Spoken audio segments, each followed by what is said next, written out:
Converted Man here, and I've got B.S. Lewis with me. Hey, everybody. How are you He's today? a lobster. Look at him. I am the most recent convert to lobsterism, yes. Yay! Finally, I've got the first one.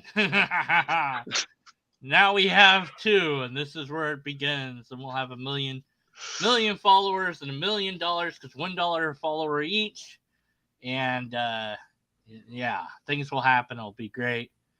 But we're not here to talk about that. We're here to talk about B.S. Lewis's deconversion, religion, and mental illness, and how those two intertwine or could intertwine, and some kind of mussing there. I've got a couple of things to look at or kind of reference to if I need to, but we might not even go into that. So, B.S., welcome. Thank you. Yeah, thanks for having me, D. My name is B.S. Lewis. I have a small channel on YouTube where I draw cartoons and try to make people laugh about religious and atheistic topics. The last one was the God-shaped hole, which you had in your heart. Yeah, and I think you've seen that, 3 times now because it keeps getting taken down. Did it? Yeah, YouTube's yeah, man, I don't know. But yeah, let's maybe we start there. This God-shaped hole, that is kind of a phrase that you hear in church from time to time. So is that something that really just kind of caught in your mind, or is that something lately? Or no, let me explain the premise. B.S. Lewis is the character. If you watch the channel, he's the reincarnation of C.S. Lewis after he's been swallowed by a great bull and shat out. And so one of the topics or the playlists I'm doing is a deconversion series, but I thought it would be fun to make each episode of the deconversion series based on a standard Christian trope that is given to atheists for why that they leave the faith. And we have I Just Wanted to Sin as an episode, and I Had a God-Shaped Hole in My Heart is another episode. The next episode that's going to be coming out soon is I Was Hurt by the Church. And so I just take these different tropes and I put a little BS spin on them and try to make it thoughtful but also entertaining at the same time. Yeah, someone comes to mind that's never really a Christian. You weren't really one. You didn't really believe. Yeah, no, yeah, okay, yeah, thanks. Yeah, that'll be an episode. I have. I was never a true Christian, and then I never had a real relationship with Jesus, and so on and so forth. Yeah, that was pretty much imagine one complaint guy had on my book, Cop Between Infinite Hope, Finite Despair, available on Amazon.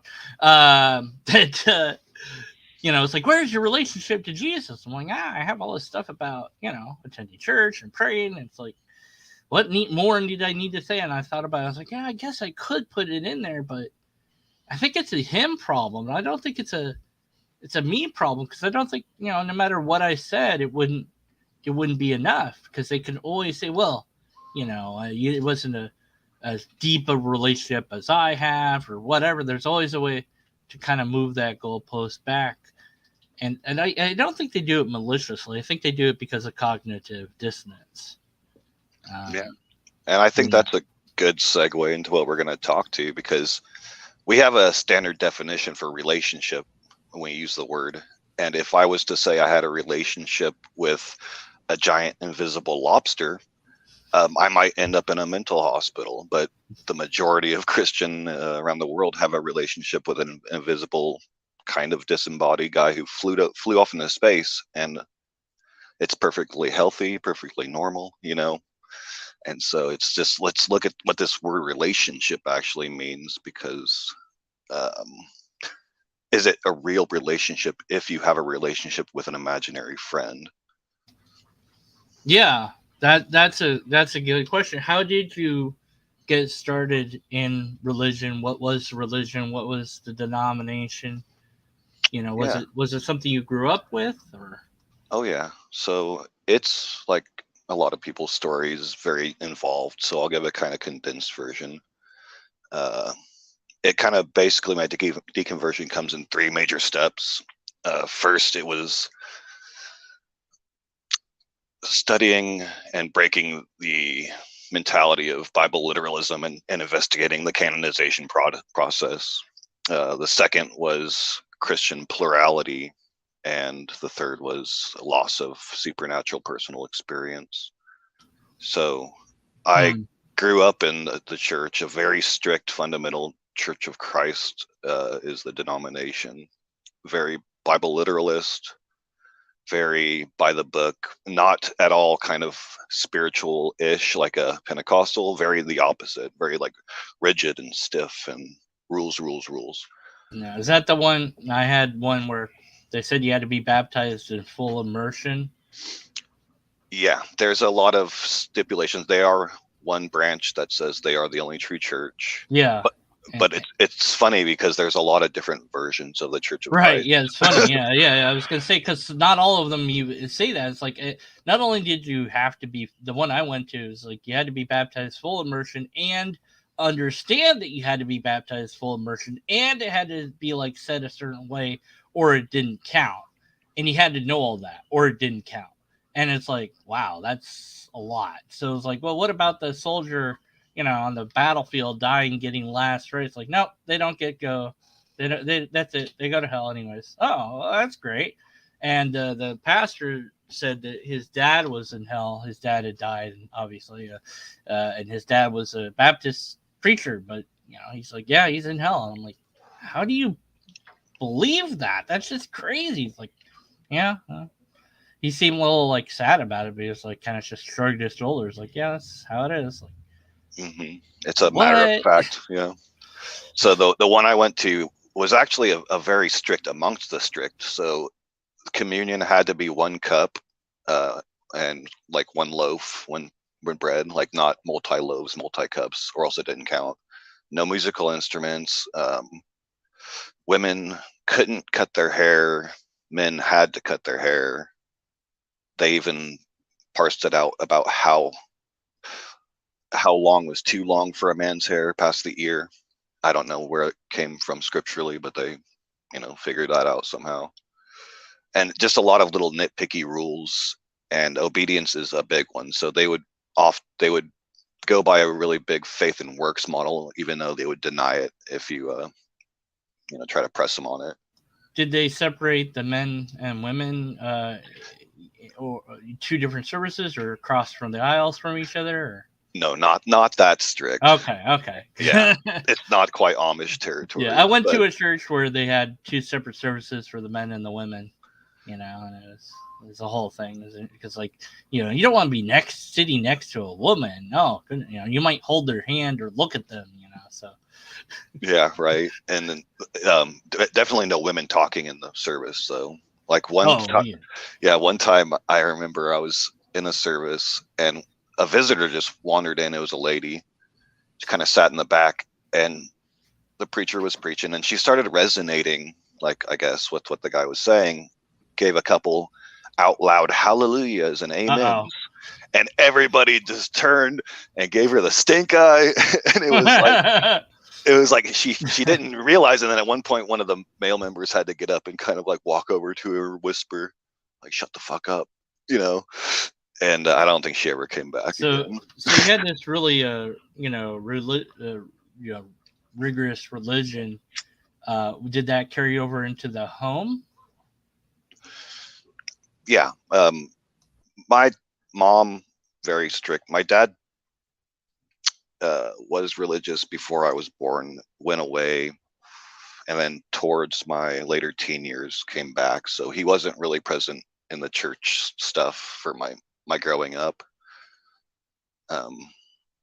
But he never was an atheist. He was theistic, but just kind of protesting against religion in general.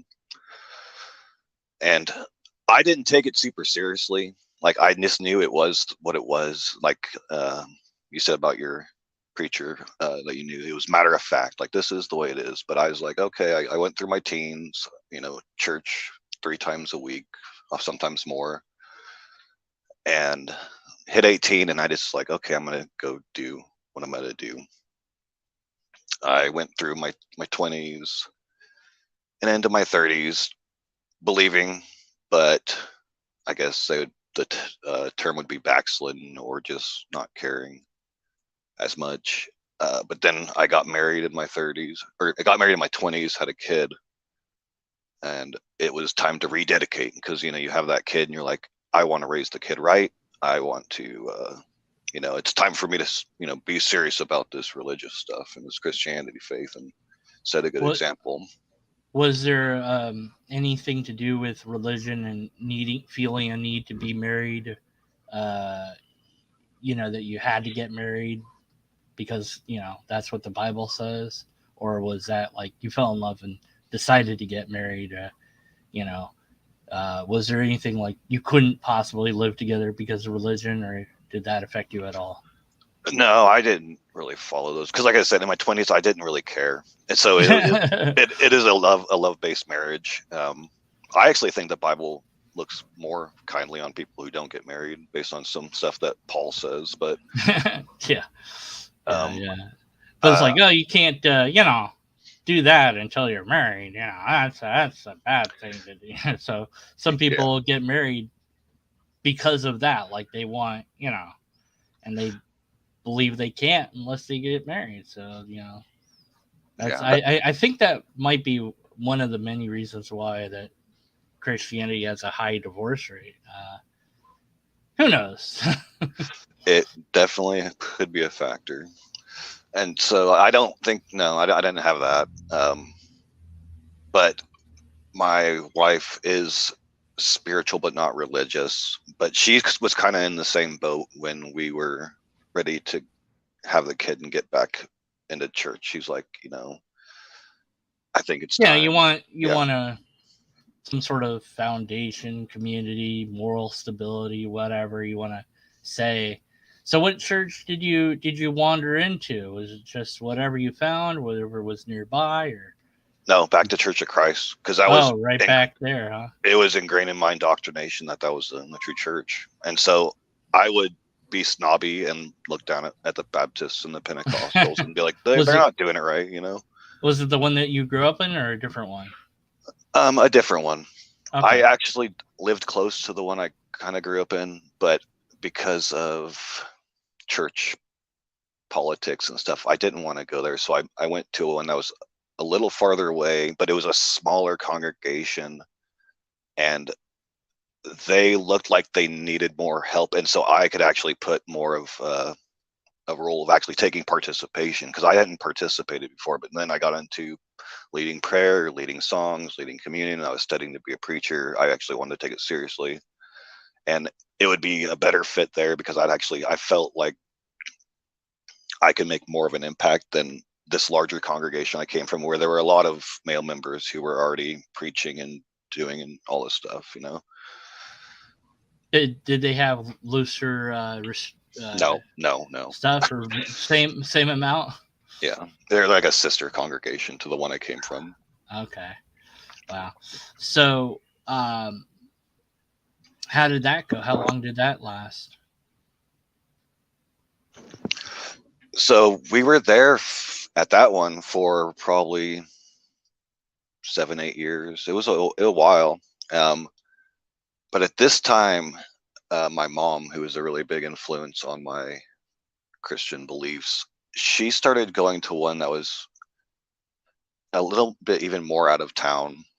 And it was officially a Church of Christ, but they had had like a church revival-ish type of attitude within them, and they swung more liberal, progressive, even though it was just like inches. If you're looking at Christian spectrum in the whole, it's like they nudged, but it felt like an earthquake and tectonic plates, like for everybody else there, because they're so set to this is the way.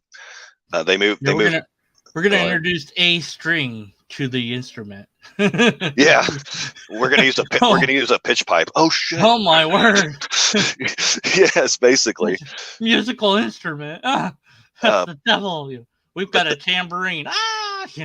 Yeah, they went towards a faith alone model, and that actually got that congregation in a lot of hot water with the major body of congregations as a whole, and they ended up getting informally disfellowshipped as a congregation, which is basically just a church split. And the Church of Christ is notorious for church splits. Like you don't, they just go off and they start another church. That's why there's so many different churches of Christ, because they have a group that disagrees with doctrine. They go off and start their own Church of Christ, and now they're a multi-cup Church of Christ. And it's like it's kind of weird, ridiculous, but. And so I Yeah, started going there. I've seen that happen, and I've been aware of it happening. And yeah, I mean, it's this literally the one I heard about was music that they, the one wanted to do more modern music. The other one's like, no, we got to stick with what the thing is, and so they split off. And the one that was doing a little bit more modern music was able to kind of attract, you know, more people, because the other one's just like old and stale. It's just all these old people, just like the church is literally dying out because nobody new is coming in, and everybody in there is super old. So, it's literally just a matter of time before it dies out. Yeah. So My mom, I'd go to visit her. We'd go to visit her at that church, and like I told you, the one I came from was really stale and rigid, like you were just saying. This other new one was a bit more emotionally charged, and it felt more of eking towards a Pentecostal, not crazy Pentecostal, but just like emotions, And a lot of Christians will interpret emotional services for the presence of the Spirit, and so we just agreed as a family. We're like, yeah, I feel the Spirit moving in this congregation a lot more than the one we're at, and so we kind of just made the jump to going there full time, and that's where Christian pluralism starts kicking in, because I started really doing my research on the doctrinal and worldview differences of all the different Christianities out there, and because go ahead. Yeah, what was that? What did that look like? Did you go online, get books, or? Yeah, that was the beginning of the end. That's when I got introduced to YouTube. And so it's a hop, skip, and a jump until you find atheist YouTube. But it didn't start out that way. It started out looking at topical issues. Oh, this is what the Baptist think, the Pentecostals. Then I started researching all these different things. And I like to paint this as a picture of like a dartboard. And so I started at the bullseye. I started in the beginning. And as I started to look at Christianity as a whole, I started venturing out in the rings, farther and farther from the bullseye, until eventually I found atheist YouTube and found myself off the board completely. So, but Yeah, it can happen that way. I mean, you were doing research. That's always a problem. yeah, yeah. See, there's some that do research and find some way to maintain faith regardless, but you didn't. But there. So this was I mean, you had a religion. You had this throughout your life for long periods of time. Seems like it was pretty important to you. Seems like you didn't really have any super negative experiences, and so you left primarily because of intellectual motives. Not Kind yet. of, or not yet. We're getting there. You were getting there. You were almost there. You got to get some. Okay, all right. So tell me about that. You're there in this new church. You're actually feeling things for once, and it's all going great. And you're doing this research. Well, two things that two different brothers in the church told me stuck with me. One was from a guy I really respected, and he said, "It's okay to say I don't know." And I thought about that, and I never actually did think that was okay, because he was a really smart guy, and I would bounce ideas back and forth as I was kind of doing my research, and he would just sometimes get stumped and say, "It's okay to say I don't know." And I was like, yeah, that is true. And then another is I would be going up there and speaking in front of the group. And one time I think I really offended people, because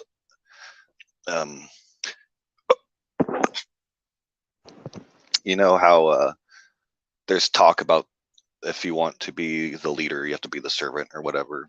I started to give a talk about how God is the servant of everybody. He's the greatest. That means he serves all of us. And that didn't go over so well. And Yeah, so, I yeah, mean, why not? I mean, Jesus supposedly died for all the sins. I mean, isn't that serving humanity in some way? I mean, yeah. I could see that, but yeah, it's not what they wanted to hear. No, he told me if you're going to speak in front of the congregation, um, then make sure that you say just what you know to be true. And I was like, okay, I thought that was true, but maybe. And then that's where the skeptic stuff started kicking in. Like, how do I know what is true? And the deconversion kind of hit the ground running. Hmm. Because at that point, there's not too much about religion you can prove to be true. So, Yeah, yeah. So now you're questioning, you're asking, you're studying, you're looking, you're seeing that there's differences in denominations, and then there's you're told, well, you're supposed to say what you think is true. You weren't supposed to give that sermon. You have to give a different sermon. Now now it's like, well, what am I? And so you're asking all these questions. And then what happens? What happens now? Is there what's the yes. next step? All right. Step 3, the loss of personal spiritual experience. I'm floating around, no doctrine, but I'm learning a lot. I have a job where I can basically listen to YouTube and audio stuff all day long. And so I'm pretty much every day 8 hours of listening, studying, whatever different topics float my boat. And I start getting out into the fringe of the dartboard. I'm looking into the occult. I'm looking into other religions. I'm looking into Gnostic thought. I'm getting into the deep weeds of this stuff, even to the bad, quote unquote, bad side of like Aleister Crowley, Blavatsky, Manly P. Hall, Alan Watts, this stuff that's talking about spiritualism, but it's kind of investigating the dark side of spiritualism, just trying to figure out what the supernatural stuff's all about. And about this time, I'd been in an accident, a car accident. I had gotten on pain pills. I had gotten hooked on pain pills and developed quite a problem. Was I it start. opioids Oh or? yeah, it's opioids. It was Yeah. Norcos. And so I thought I was dying at one point, so I had lost like 30 pounds. Wow. And that's a come to Jesus moment. Pray for your life.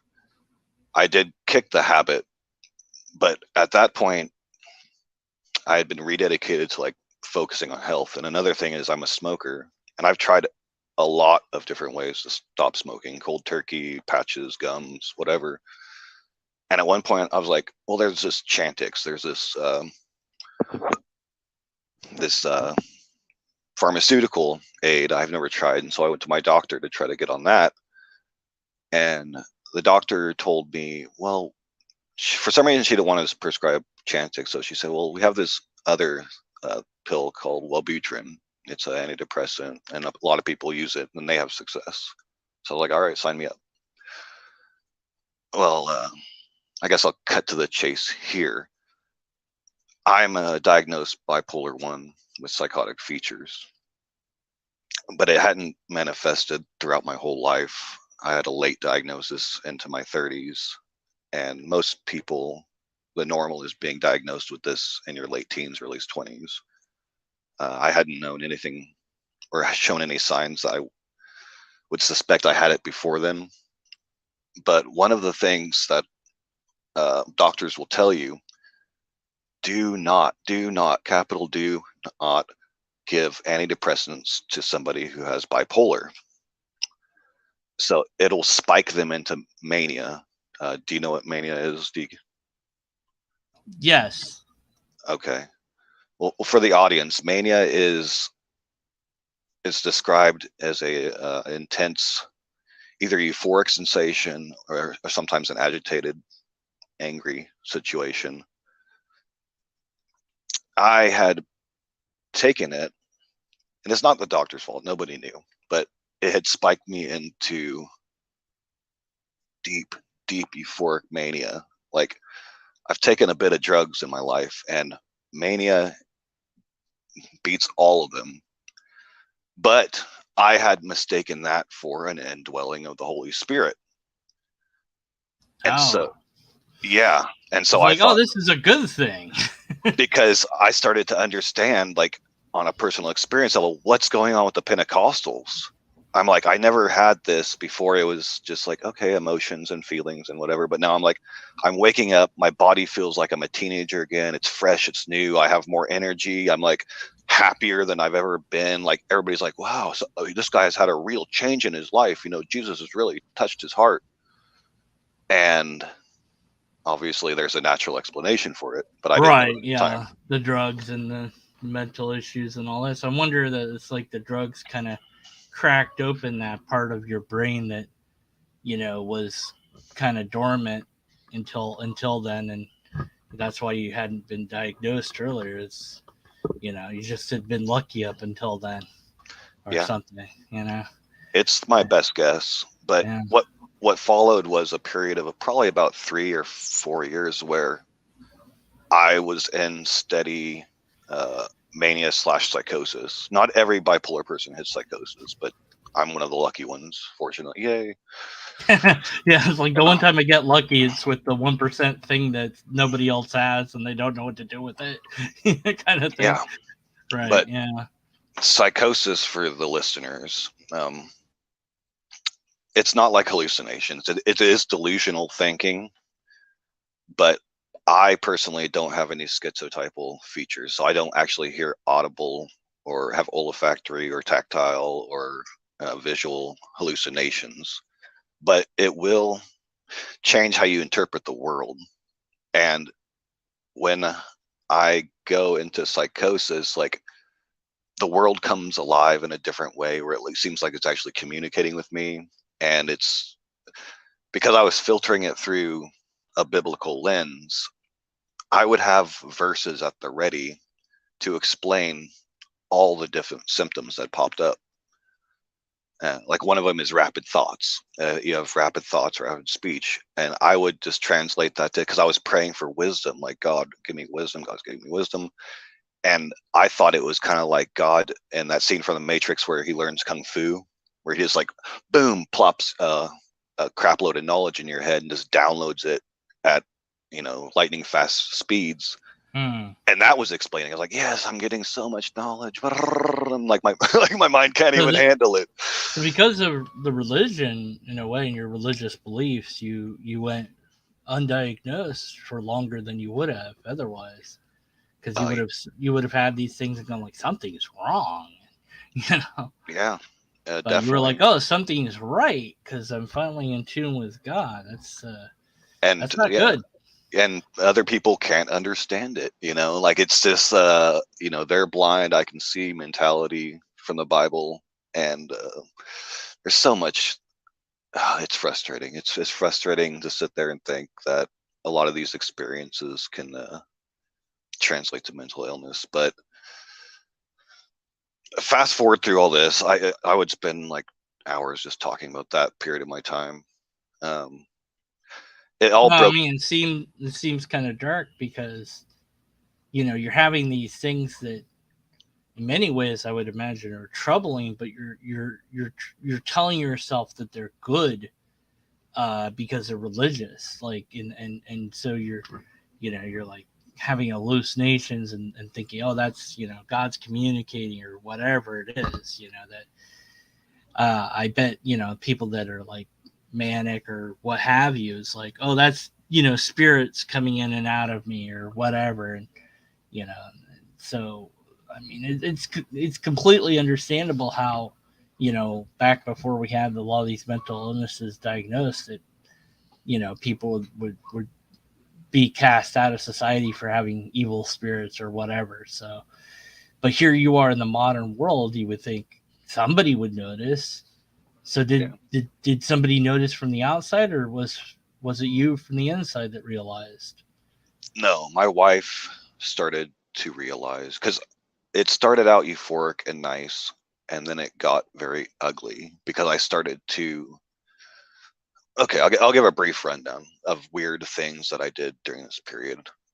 One time, I really took the teachings of uh, transient living and getting rid of all your possessions to heart.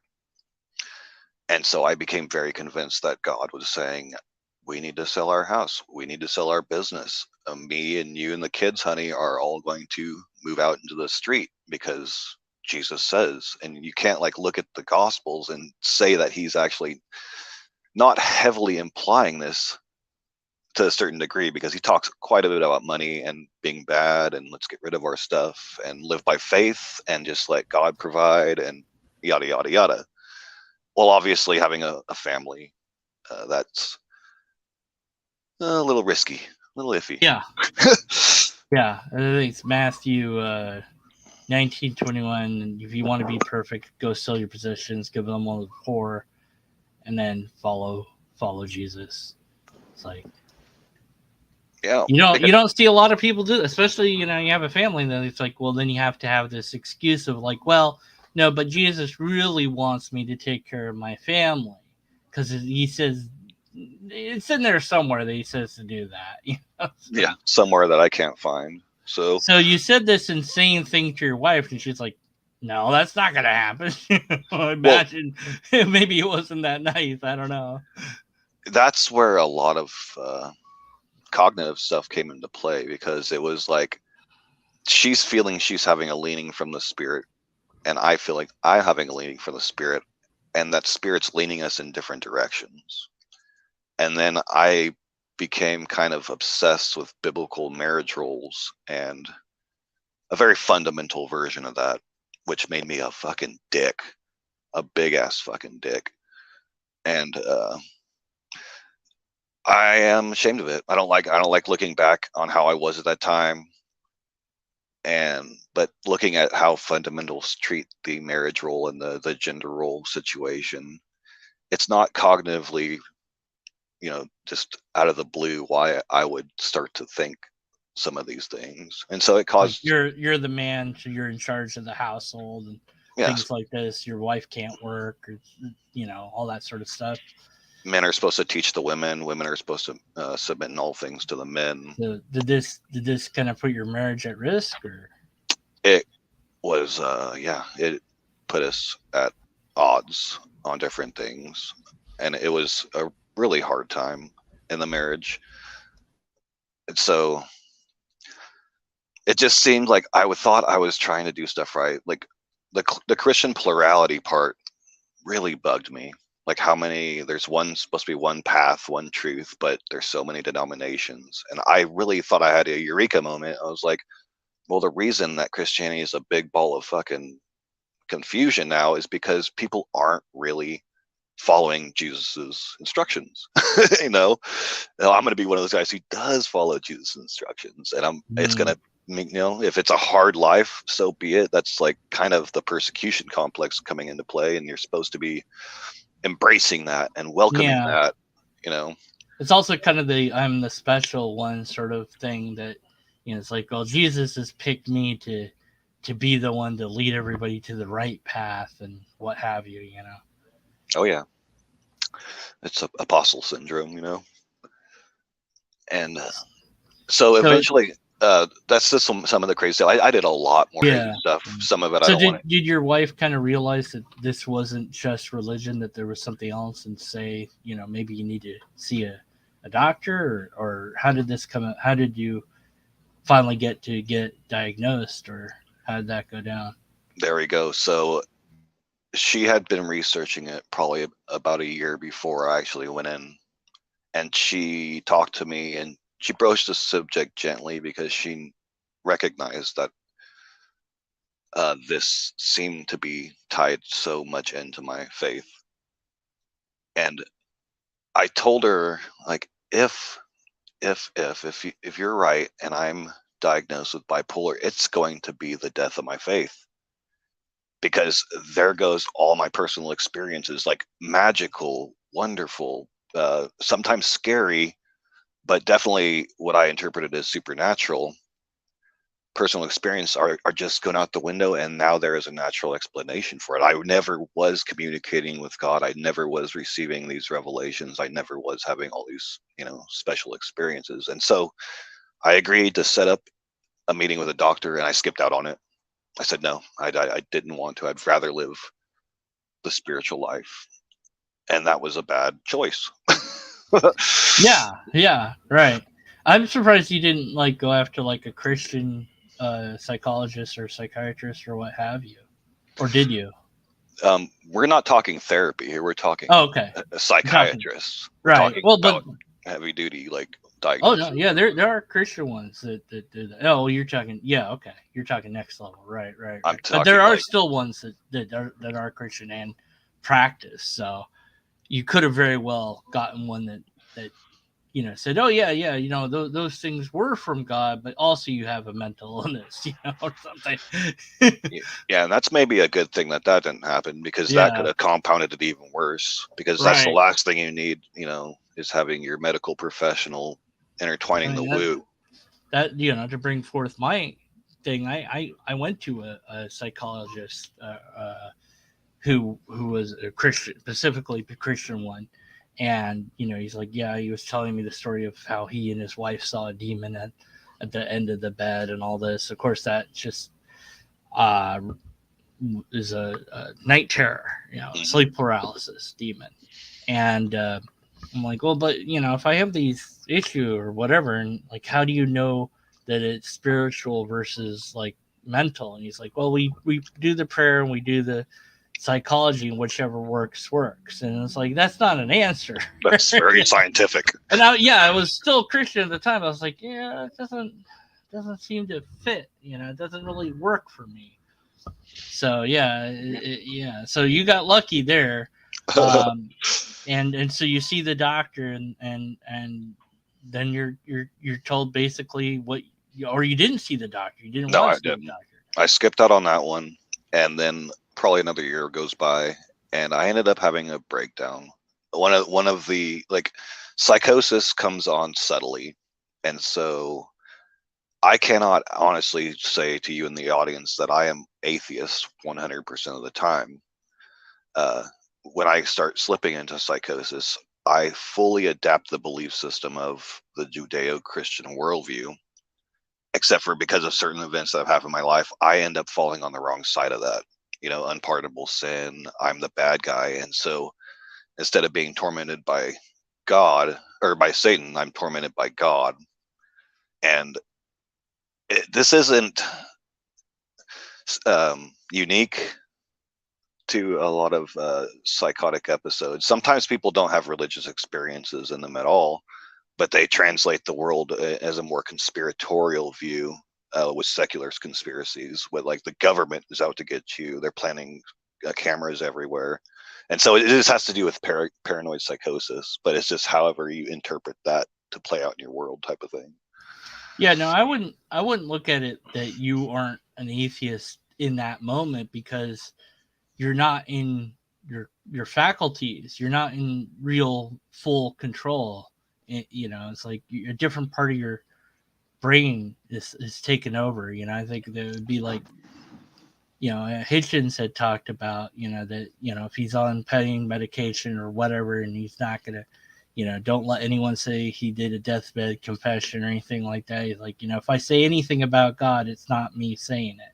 It's the, medication or the, because I'm in such pain or whatever, because he was so worried about that. It didn't happen. But I think that's how I would look at it. It's like, no, your real self is this, and there's a different self when you're in that zone that isn't really the you that we know.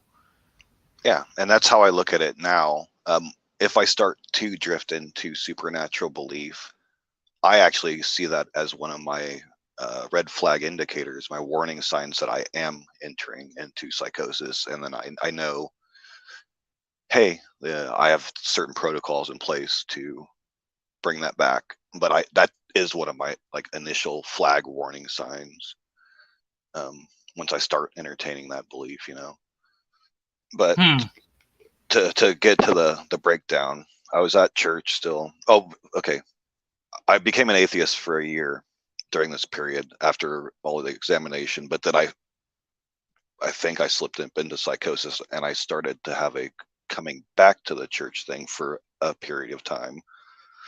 And so at the breakdown time, I was going back into religious mode, trying to go back to the church, make amends, like trying to fit everything that I've learned over the last 3, 4, 5 years, and trying to make Christianity make sense.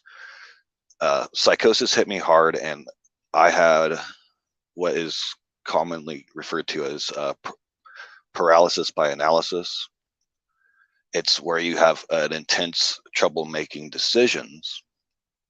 And it's because for me, in my worldview, I couldn't decide what I wanted versus what God wanted. And so sometimes I would sit there and think that I had a good idea, or I should do this, but then I would keep constantly second guessing myself and reading the tea leaves on all this psychosis stuff that's going around me, trying to interpret signs and figure out what God wanted, and then come to the conclusion that no, God did not want me to do that. And then I would just be stuck, not being able to like decide. Does that make sense?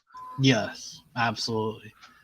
And I was at church the day before. One of the members put out a thing that they were participating in an electronics recycling drive. And I had an old printer laying around.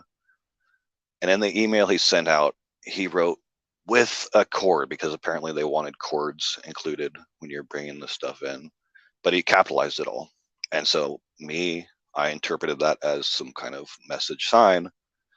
And I started flipping through the Bible in my mind about all the different times a cord is mentioned. And I landed on the Battle of Jericho.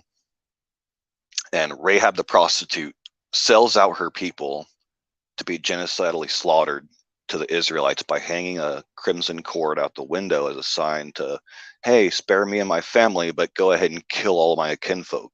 Yeah, nice gal. Yeah, she's great. Celebrated for that. Yeah. It's funny when she betrays that she's actually good, and when Judas betrays, he's actually bad. But that's beside the point. Yeah. So I'm walking. I have the thing in my truck, and I'm walking it out to go put it in his truck. And during the walk, me carrying this thing, I can't make the decision. I'm like, am I saving my family to have God murder everybody in this church? Or is it backwards? Am I betraying like Judas? Am I putting my family in danger by putting this in this truck? And everybody in the church is going to be okay. And so I couldn't make the decision, but I thought supernaturally there was some kind of deeper meaning and experience to the situation that I never made it to the truck. I fell halfway down, dropped the printer, and just started bawling like a little baby, because it seemed like I had built this decision to put this printer in the back of this truck to such monumental consequences, but I didn't know what to do. And my wife comes in, the church comes out, and they're like, we don't know what to do with this guy. And I ended up getting this taken to the hospital, and that's where I ended up getting 5150'd and stuck in psychiatric care. 5150 is the code for mental issues, by the way, if anyone doesn't know. I know that because that was something I dealt with a few times. You are a danger to yourself or others, basically. Yeah, the freezing indecision. I mean, I didn't have exactly that, but I had things that I can relate to that are similar to that. My mental thing was more obsessive behaviors than anything else. Like I would cross myself I had to cross myself over and over again. I had to like blink a certain amount of times before going to sleep, because that would make the next day better or worse, or it's just all these other things that some were related to religion, others weren't, but it's just all complete, magical thinking. And when you involve God into that, and you go, okay, can't blasphemy God, and so there's a special word, and then if you're obsessive about it, you can then you kind of like shut your brain down, trying to like make yourself not think about the thing, and of course then you're going to think about it, because you can't not think about it by thinking about not thinking about it. It's like there's no way to win, and it reminds me of the game, quote unquote, which is an invention of, I don't know, I think it's 4chan, but it could have been earlier, where we're all playing the game, and the goal of the game is to forget that you're playing the game. And if you ever remember you're playing the game, you're supposed to yell, "I lost the game," which then triggers everyone else that's playing to also lose, because they remember that they were playing the game. And well, the only way to win is to have amnesia. Yeah, basically. So it's kind of like, these mental traps that are there in our brains for whatever reason. And with this indecision, because it's like, if I do it, something good will happen, or maybe something bad will happen. And I had that with OCD, where if you don't do the thing, something terrible just will happen, and you can't not do it, because it's just too horrible what will happen if you didn't step over that line one more time. You didn't do it just right, that the world will end, or something. It will be worse than that. And Yeah, if you genuinely believe that if you step on a crack, your mom's back's gonna break, like yeah, that puts a lot of it pressure. screws you. It screws your, and you genuinely believe that, and then you think, well, now I have to do something to undo it. So it's like, and I had a friend that would apologize all the time, and he happened to be Catholic, and I would wonder, maybe because he's Catholic, he's always feeling guilty. Like, you don't have to be sorry. You're fine. Don't apologize. It's like, oh, sorry. And I'm like, just. I'm sorry. I'm sorry. Yeah, and no, there's nothing to be sorry for. It's just be. And so the religion stuff really hampered your way out of the mental illness issues, and getting treated. But now you're stuck. You're in a mental hospital, and goodness, I know what that's like. It's not any fun. This is as an adult, right? Yeah, in my mid-30s. Okay, so what's that like? Is that a terrible experience? Is that a boring experience? Or they treated me nice enough. The one I went to, it was weird because they had two wings. They had the one for the nice people, and then the one for the more violently people. And I wasn't in the violent one, but I could see they had windows that you could see into that ward, and it was almost out of like a movie, because it's so fucked up. But in that ward, it was like the scene, like they didn't have the lights working, so they would do that flickering, scary movie type thing. And so, that's great for your mental well-being. Yeah, the lights are going on. And then come on, guys. those ones in that ward are the more prone to be a risk. And so one of the times, one lady ran up to the doors and like slammed herself against the doors and is yelling, "I don't belong here! I don't belong here! I don't belong here!" And then like a group of people just come and start like tackling her and like pulling her away. And I'm like, oh shit, dude. Like, what if she doesn't belong there? Like, who's gonna believe? But it's like, no. Well, I go off on that tangent some of the time, but yeah. I mean, so you're there and it's fine. Do you get diagnosed finally here? Or? Yeah, that's where I got the diagnosis. Let me tell you about the 5150. Yeah, tell me about that. Yeah. Well, first the 5150. Like when you go into and you're brought in, they'll give you a point where they're observing you for a day or two. And this was the hardest question, because I'm still suffering from paralysis by analysis at this point.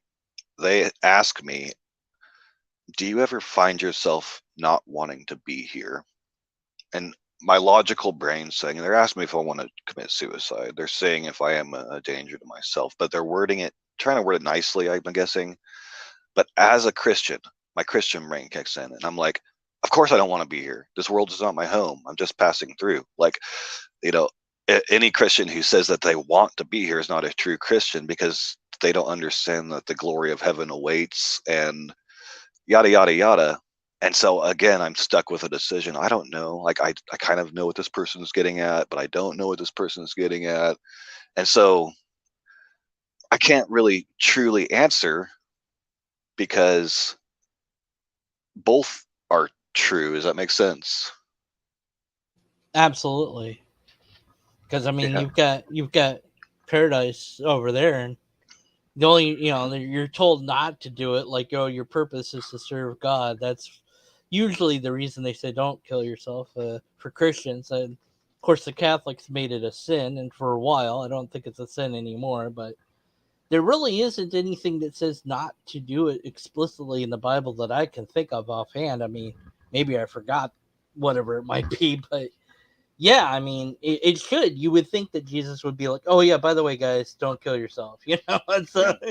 you think he would say something like that, but it's not there. It's kind of weird.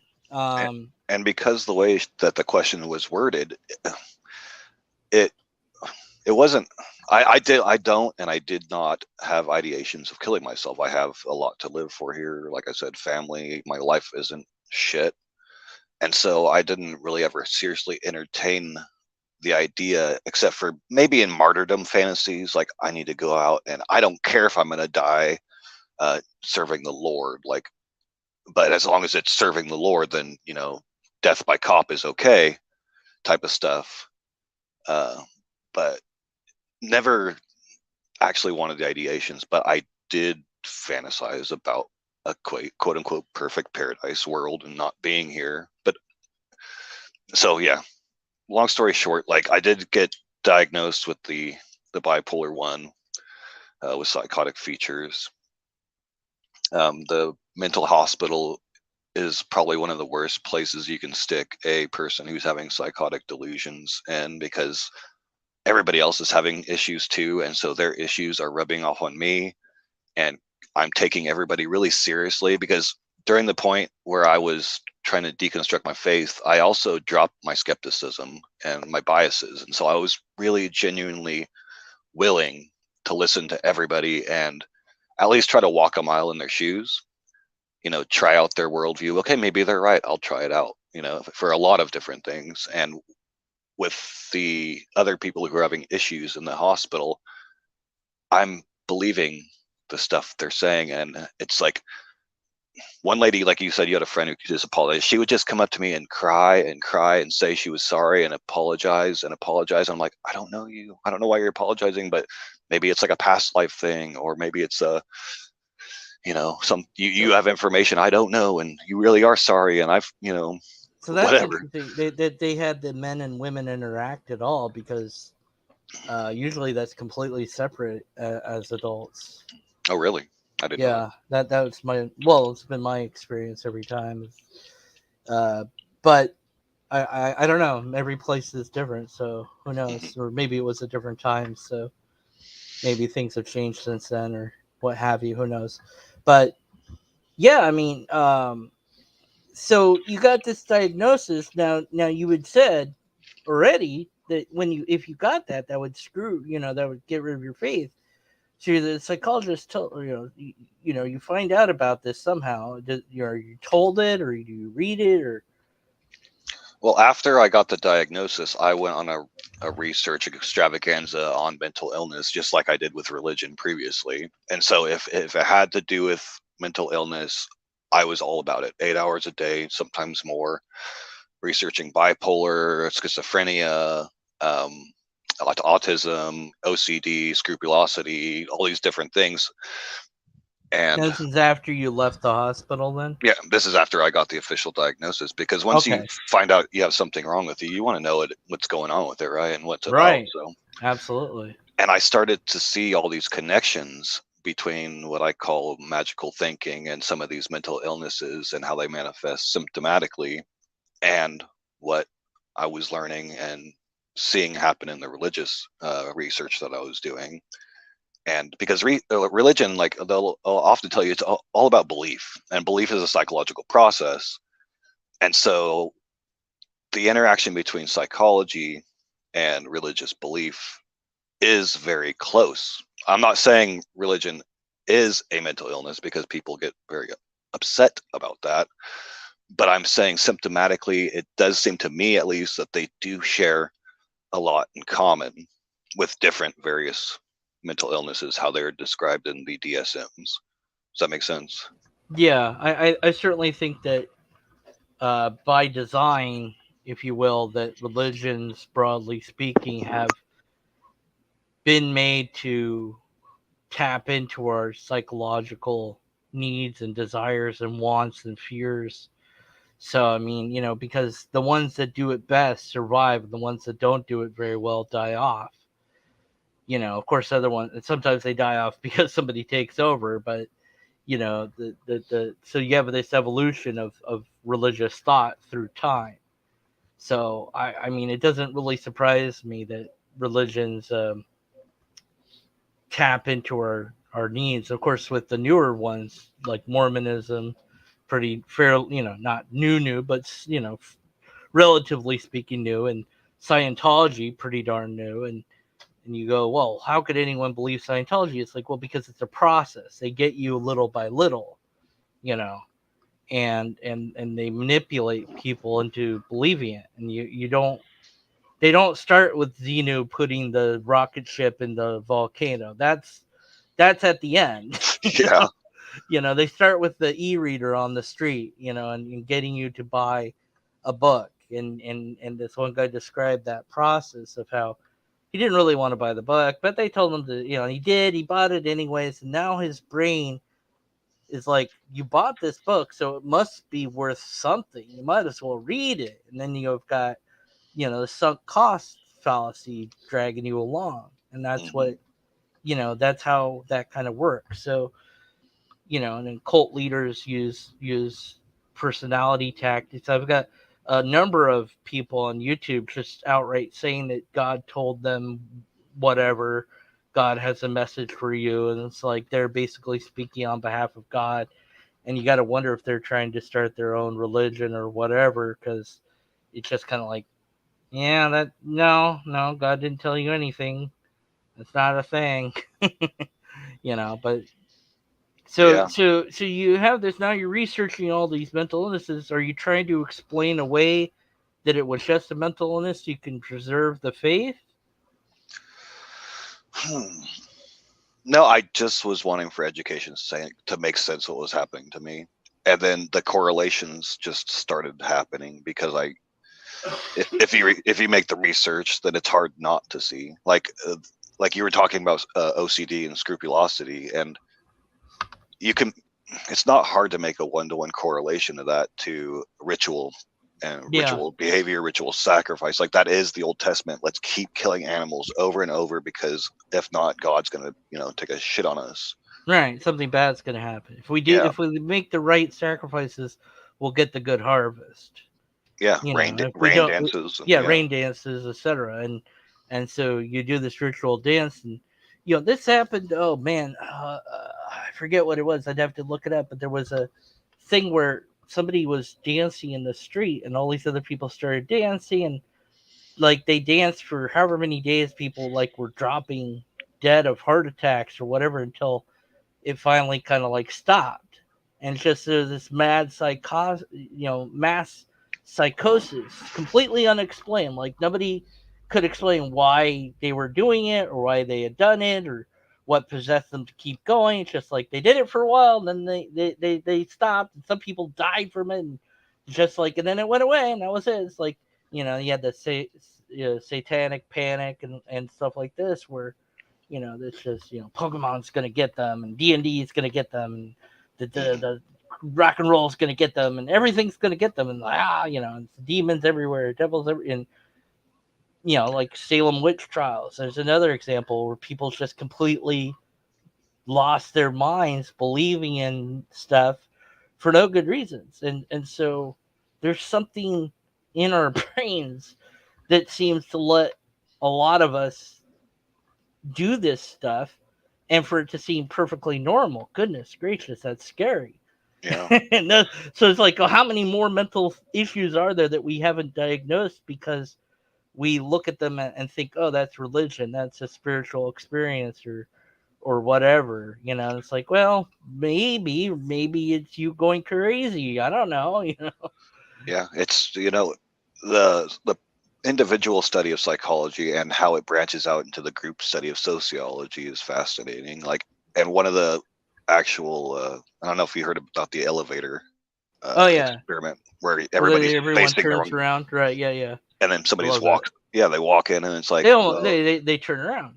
I mean, yeah, almost, like almost high, always. Like, high percentage, yes, they yeah. just face the wrong way, The one and I like is they have the people say the wrong height length of a line, yep, and then the last person gives in, and then eventually they have a whole group of people that aren't actors in there all lying about the lines to each other, yeah, and it's like it's just, yeah. So religion, I think, like I said, by design and or by kind of evolutionary factors, has become this thing that taps into our needs, desires, fears, anxieties, whatever. And then when we have mental issues, or if we have them, that can, make it much uh, seem more real, or maybe, seem more, or distract us from getting help, or even distract us from getting, treatment. I was reading this one article. The guy's dad died because they didn't believe in doctors, and this stuff happens. So it's a real danger, you hmm. know. Well, there's the argument that delusional or fixed false beliefs can be helpful evolutionarily speaking, and that the example given most of the time is the wrestling in the grass and mistaking it for a lion, and you just saved yourself because you ran away, and Yeah, that is true, but absolutely. Yeah. this is where sociology comes into play, because after generation of generation, you have the issue where that person teaches the next person, et cetera, that uh, and they mistake grass for lion, and so Yeah. grass itself becomes as much of a danger. Rustling of grass becomes as much of a danger as the lion itself, and then Right. a couple generations later, you have people who are scared to death of grass, Yeah. and that's not Well, healthy. yeah, yeah. It's just kind of magical thinking that, it's like, well, I have that thought where I'm driving. It's like, turn left, and I've never turned left before, but I'll turn left, and then I'll do it. Well, why am I on this road? Turn back right. Turn back to the road, and then, oh, there was an accident back there. So obviously, I knew that. And so if I hadn't turned left, I would have been involved in that accident. So now you've got this in your head, and it's like, oh, it was a miracle. I was warned about it by God or whatever, ancient spirits or aliens or whatever you want, and because you only remember the hits, you don't remember all the times that you turn left and were just like, well, that was stupid, and you turn back right and nothing happened. You don't remember that. It's not a story. It's nothing interesting happens. Like, I prayed, and yeah, I'm still blind. Like, okay, Yeah. it's not a story. It's only a story when they're not blind anymore. So what I like to, one of my mottos I like to live by now, and I try to tell people, is that ideas really lead to beliefs, and beliefs lead to actions, and this is pretty standard stuff. But the idea is basically, I give you an idea, and the belief is when you accept it as truth, and that will inform the actions. And I think a lot of us in the skeptical community, this is why we're focusing on ideas. Um, and I use personally skepticism, Socratic methoding, and different tools I've picked up from the atheist community since I've been getting involved with it to actually complement my CBT, or cognitive behavioral therapy, which helps look at the idea and hold it in your hand without actually adapting it as a belief. Because once you adapt it as a belief, you're going to act accordingly to what you accept to be true. And so a lot of Christianity and atheist content where they're battling back and forth, or religious in general, they're arguing about this very concept of why should I accept it as a belief versus why should I not? Because there will Yeah. be there will be consequences, and there will be actions that follow from believing a proposition as true or not. Okay. So back to the thing, because we've got you studying psychology now, and so you're trying to figure out what's wrong with you, and so is your faith now just kind of dying or dead at this point because you have a natural explanation for your religious experiences, or does that come later? Oh no, it's done. It's all done. But like I said, since diagnosis, I have went into psychosis 3 or 4 times. But because I'm aware of the diagnosis, I'm not just accepting it as spiritual experiences. But like I said, I don't think people choose their beliefs. And so I do really start to believe these things once I start going into the psychosis. But like I said, now the supernatural belief, taking the idea and accepting it as true, is kind of a warning sign, and it helps me to understand that I am entering an altered state of mind. And that way you can call for help or take medicine or whatever you need to do. Yeah.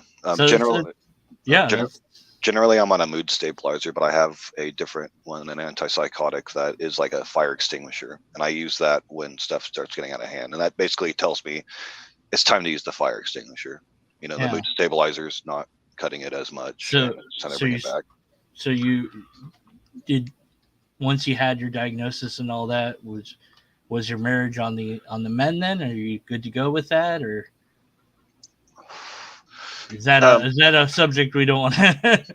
Did it ruin everything, or what happened there? No, I'm still married. Or if you don't want, okay, right. I'm still married, and I would just say that it's got challenging in different ways because my wife is still a believer and I am not, and so it went from us being both believers but being different types of believers, and me being very zealous in my belief, to I'm kind of went fundy on atheism for a bit. I don't know if I've quite exited the angry atheist stage. But it takes a while.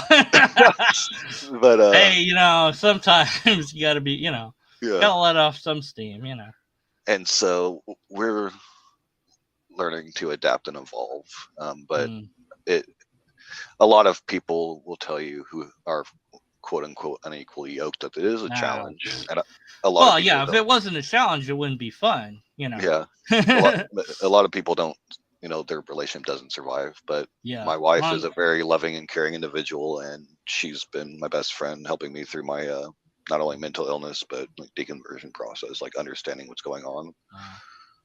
That's very fortunate. Then you got someone like that in your life, and of course you got kids and all that, so you have all that. I don't think we'll go into too much of that. I mean, I certainly would love to go into more questions, maybe a different time, because I don't want to, I think we've dove deeply into your history and such, and got to leave people wanting for more. But you wanted to cover these things, so I think that a way to round this to kind of close this out, we'll look at these things here. You got this video you shared to like everyone, and I don't know why it doesn't have like, oh well, now it has some more views. Oh, he only has 51 subscribers. That's what surprised me. But this is only video worth watching on this channel. I don't know.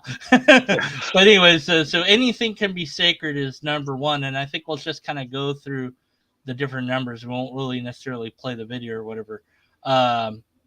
So yeah, anything can be sacred. What does it mean for something to be sacred? What does that mean to you?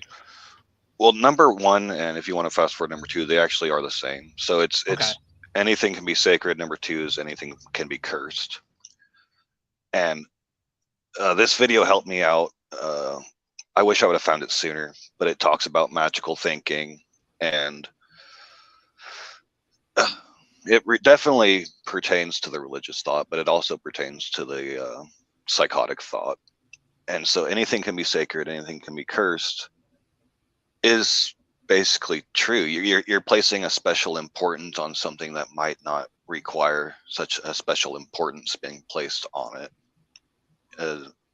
and towards the negative or the positive. So like this has to do with like blasphemy laws, like, oh, you cannot say God damn it, and like if you're going to write God, you have to like put the G and the apostrophe and the D and the right.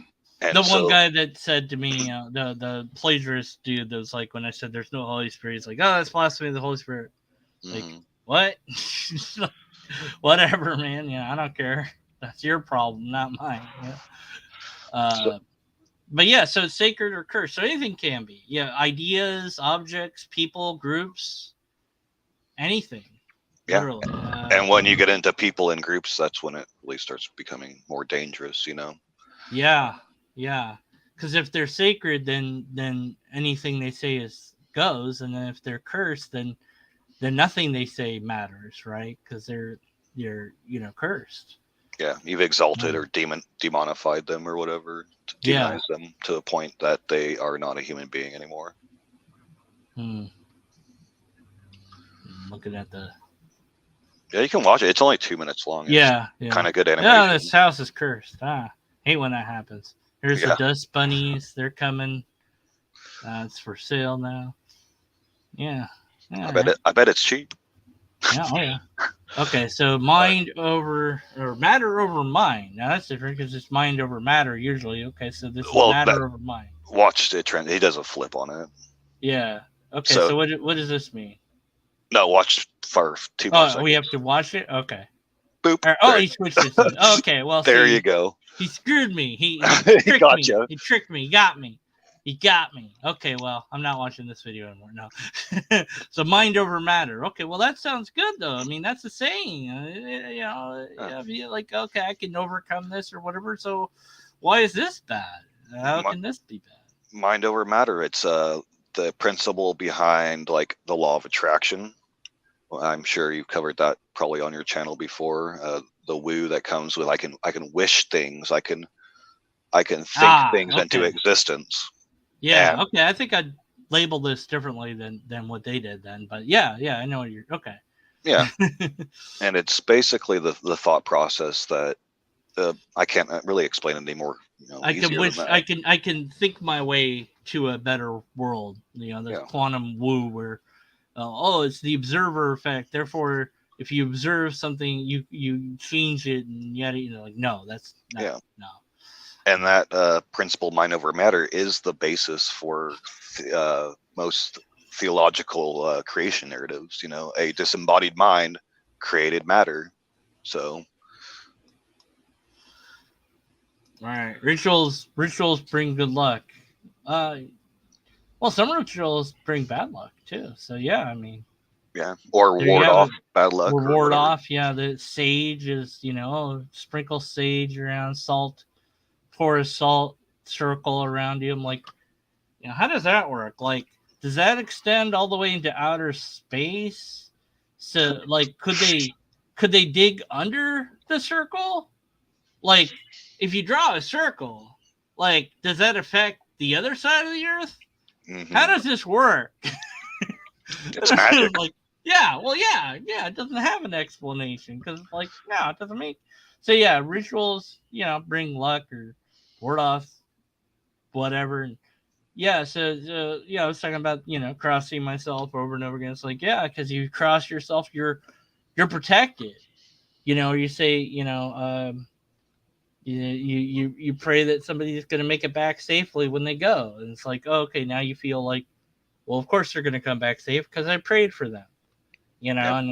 And that's something every now and then I got to be honest where, when I say bye to somebody, it's like, man, there's nothing I can say that will magically make it so that they come back okay. Like Mm-hmm. I kind of wish that I could pray and have that feeling that they're going to be okay, even though it would just be a feeling. It's like, no, but I can't because I know it doesn't work. Yeah. And But you have that kind of, it's like, man, there's nothing I can do. It's just whatever's happens is going to happen. So you go, okay, be careful, and I love you, and bye. See you later. Yeah. And number 4 here is kind of a mashup of adding 1, 2, and 3 together because you have the everything bad, everything good, but then you also have the mind over matter, and this is where the belief becomes action because you're translating that belief that I cross arms in a certain way or don't step on a Mm. crack, and it's going to Yeah. manifest Blow into the world. on dice and you'll get, good luck Yep. or whatever. And I think they're going to bingo night here and they do something so you Yeah. win bingo. She rubs her magic troll. Oh, yeah. I love Oh, I trolls. hated those things. I hate them. I hate them. I wanted to die. Die, girl. I'm burning alive. Okay. Names carry meaning. Well, that's true. Names do carry meaning, but I think they mean it a little bit deeper than that, don't they? Yes. And so the example that they'll give is brand names, which I never thought of it that way. But this one specifically had a big impact on me because when I did a lot of my research, I got deep into the esoteric of religion. And in Jewish thought and ancient Christian thought in the Bible, names mean things. Oh, yeah. So at the point in my psychosis, I started to really adapt and adopt this belief. And I thought that if I would learn the meaning of somebody's name, I could learn something about their personality.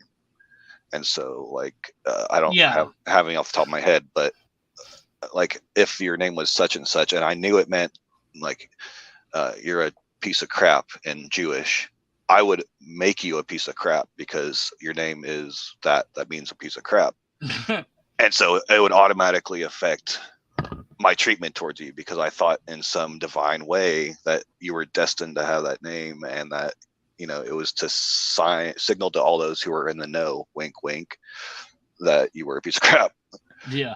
And this is one of the things, one of the big failed prophecies, in my opinion, about Jesus is that they will call him Emmanuel. I'm like, well, they didn't call him Emmanuel; they call him Jesus. Yeah. And they're like, well, the angel got the wrong message. Jesus, Emmanuel means God with us. I'm like, oh, okay, so like we are doing the name meaning thing. We're just gonna like overlook the fact that they got it wrong and go with the name meaning thing. And so yeah. I mean, it all makes sense if you don't think about it. But yeah, I mean, this is kind of the you see this everywhere with, I say politics or was like conservative, liberal, alt-right, alt-left, alt whatever. And I did a video a little bit ago with the looking over this the pyramid of white supremacist whatever nonsense that somebody had come up with. It's like, well, they explain it in the higher academia. I'm like, yeah, sure they do. Yeah. No, I'm pretty sure it still doesn't make sense after the explanation. But you rename the name, you redefine what the words mean, you redefine what white supremacy is into something else, and then it's like, well, why would you do that? Well, because you want political power, and you think it's a way to get political power, and it's a way to motivate people, and it's a way to demean ideas and things quickly. It's like, oh, you're a Nazi, you're racist, you're whatever. So I just go, yeah, sure, I'm all those things. What's your argument? It's like, yeah, right.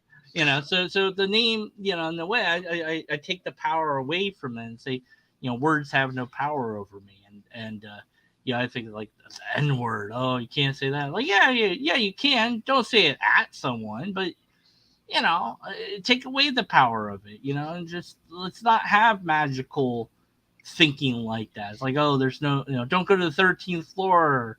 Because let's get over that stuff. Come on, I don't know, but I you can disagree agree. with me. I don't agree. I don't disagree with you on that. Like one of the more recent examples of how this kind of flooded into the mainstream was the Trump Pence thing. And so they're like, oh, what a coincidence. Like his name is Trump and his name is Pence. And that kind of sounds like trumpets. And yeah, it's like, yeah, because he's the second coming or whatever, And then, it's like, come on, that's silly. But, and then, of course, people going the other way with it. It's like everything he does is wrong. It's like, that's too far the other way. It's like, look, there's some nuance in there, I mean, it's like. But when when that thing was coming out, I was in believer mode, and I did make the connections to Revelation and like, oh, this is a sign of the end times. And like there's some people on YouTube still doing it's gonna come any moment now. Yeah, sure. It's like, it's not even spelled right. It's trumpets. But okay, we're just making really loose associations here. It doesn't matter. Yeah. Okay. Next. So I guess Biden means you need to buy in. Yeah. And Harris, I don't know, whatever. karma is just, so there's no such thing as karma. So that's that. You know, people believe in that. You know, it's like you do something good will happen to you. It's like, well, maybe because like, well, if you do something good for somebody, they might return that favor. So in that sense, sure, you know, or somebody else might see that you did something good and then be motivated to do something good or whatever, you know. But you know, the idea like, well, you know, if I do bad things will happen. Like, no, because like there'd be no criminals. You know, that was true. It's like, Yeah. It's even though Christians don't like to admit it, there's verses like "You shall reap what you sow" that do play into more Hindu karma theology, and it's kind of the basis for a lot of different religions. Is this scorecard that you're keeping, like the negative effects versus the positive effects, and that Christianity, salvation and Jesus and the whole message depends on this idea, because if karma doesn't exist, Judgment Day doesn't exist, there's nothing to be saved from, hence their religion falls apart. And so it needs to have this ledger, so to say, of good karmatic deeds and bad karmatic deeds to even make sense of it. yeah. All right, let's see. And ice cream. Okay, whatever. I don't know. World is alive. Huh. This Well, I mean, parts of the world. Well, I mean, go ahead and watch the last part of this, because yeah. I'm it's just trying to creepy. work through this first. Like, well, you know, there's things on the world that are alive, but the world itself, like, I don't know about that. Okay, so let's see what they mean by this. All right, so got all these toys.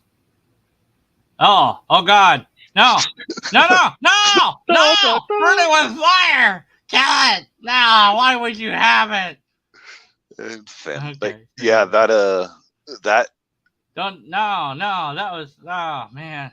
that one specifically for me, deep in Psychosis, was really true, because there came a point where everything seemed to be communicating with me, and it seems in hindsight very narcissistic, but my psychosis really developed in language and words. And so if there was writing on a box or a street sign or a logo or whatever, or people said something that I didn't quite understand, like I would always be flipping through my brain in the biblical part of interpretations for meanings behind meanings and stuff. But yeah, at a certain point, the world seemed different and everything was communicating with me, and nothing was coincidental. It was all like on purpose. There's a reason for it, whatever. Yeah, yeah. Well, you know, when you're not in the room, all the stuffed animals come to life and play around. And Yeah, we saw Toy Story. you know, when you come back, they'll quickly go back to where they were. But you know, I mean, it's fun to pretend, but it's bad when you believe it. But just in case, burn all the dolls. Yeah, and the trolls. The trolls, yeah. You don't know what they're gonna do to you. Well, that was that. Yeah, there's a lot. Yeah, there's. I think magical things. There's more to go into that certainly. And so, thank you for all this. Um, anything else you wanna say to the people? No, I appreciate you having me on and talk about this. Usually I'm trying to be a silly guy and cut it up, but I think this is a more serious topic to Yeah. try to put my serious face to. And if anybody's watching who might even suspect that you have mental illness, if you are thinking that spiritual things are happening to you, go see a medical professional and have them at least rule that out. And I'm not saying it might, it could be God, but cover your bases, go check in with your doctor, and you might get different information than what you're just assuming. I agree. Okay, so be sure to subscribe to BS Lewis, got a channel in the description. Follow him and like all his videos. Throw money at him if he does that. I don't know, and become a lobsterist, because it's the only real religion. Two Hail of us lobster. are lobsterists. You know, it's got to be true. We both agree, right? Yeah, we can't be wrong. You know, can't be wrong. Can't prove us wrong. All right, everybody. Thanks for everything. Goodbye, everybody. Finn. All right, this is the part where we go crazy. Adios. We're gonna hit the button. Goodbye.